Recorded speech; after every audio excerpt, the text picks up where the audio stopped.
Chapter 5, Part 3. Medicine. Common misperceptions about the history of medicine include the belief that it was mostly guesswork until the past few hundred years. Mental images of charlatan medical experts selling their phony cure-alls come to mind when thinking about medicine before the 20th century. In actuality, however, there exists a long medical tradition in the Muslim world that was based on earlier Greek knowledge that emphasized empirical study and clinical professionalism. While this is lost in the modern popular imagination, there still exist writings from some of the greatest medical minds the world has ever known who lived and practiced in the Muslim Golden Age. Their work points to an era of medical enlightenment and advancement that forms the basis of modern medicine. In the 10th century, Baghdad instituted a licensing exam that all doctors had to take before practicing as physicians. Muslim advances in medicine picked up where the ancient Greek physician, Galen, left off. Galen was the giant of this field in ancient times. This 2nd century CE physician and philosopher wrote extensively on medicine and supported the theory that the body is composed of 4 humors: blood, black bile, yellow bile, and phlegm. According to him, diseases were caused by an imbalance of these fluids in the body. Although some of his ideas were revolutionary in his time, others were seriously flawed. Despite this, he was uncritically accepted by physicians for hundreds of years after his death. The first to critically challenge the ideas of Galen was Muhammad ibn Zakaria al-Raji, who lived in the 9th century. Based in Baghdad, he was a strong proponent of a rational, instead of theoretical, understanding of the human body.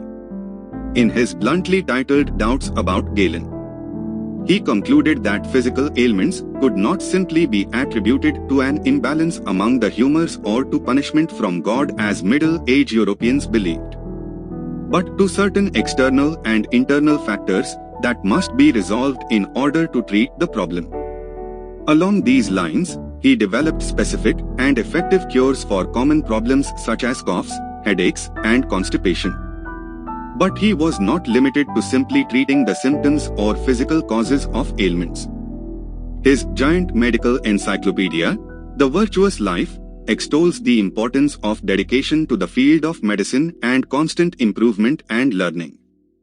Furthermore, he believed that medical practice is a sacred endeavor and that doctors are entrusted by God to do good to anyone who requires it, even their enemies or those who cannot afford medical attention. He was thus known for treating poor patients free of charge in Baghdad's famous hospitals. His works were widely disseminated and helped guide future generations of physicians in the Muslim world and Europe for centuries. The next great Muslim physician, and perhaps the most well-known, was Ibn Sina, known as Avicenna in medieval Europe. Despite constantly moving from city to city in the turbulent political environment of Persia in the early 1000s, he managed to have one of the most accomplished careers of any polymath of the Muslim Golden Age.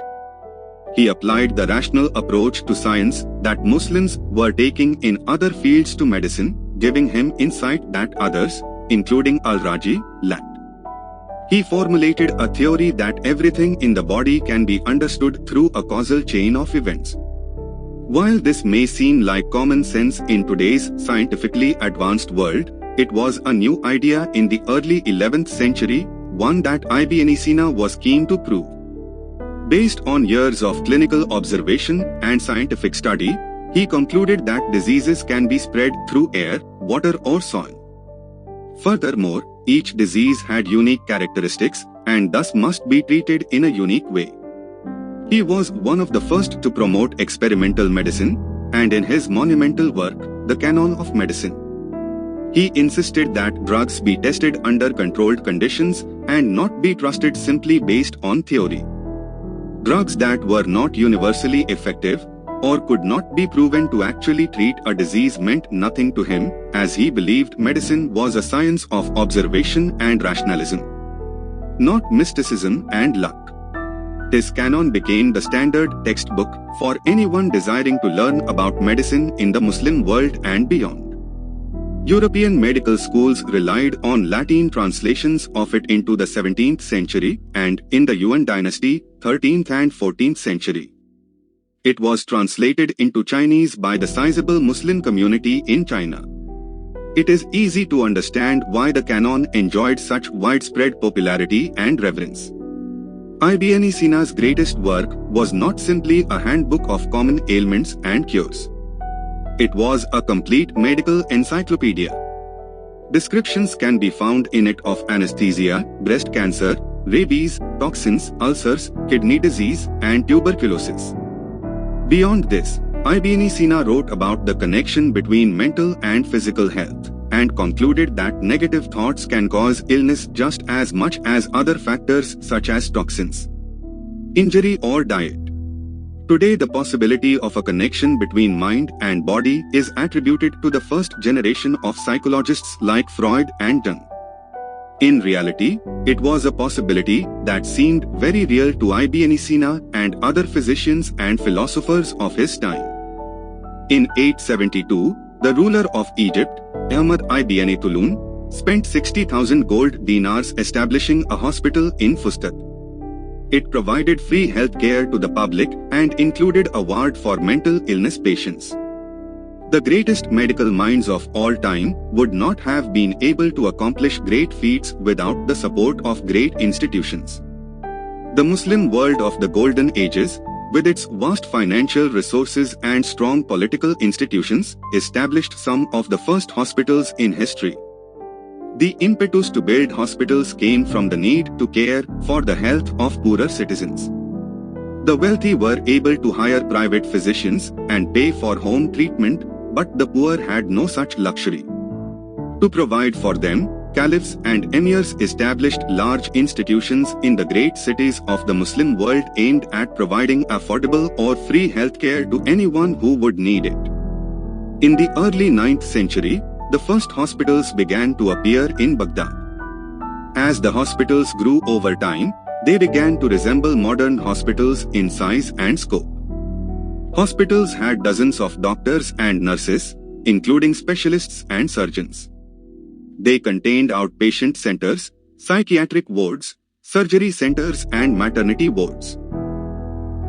Perhaps the biggest difference was that the hospitals of that era were free to those who could not afford it, a far cry from the revenue-fueled hospitals of today.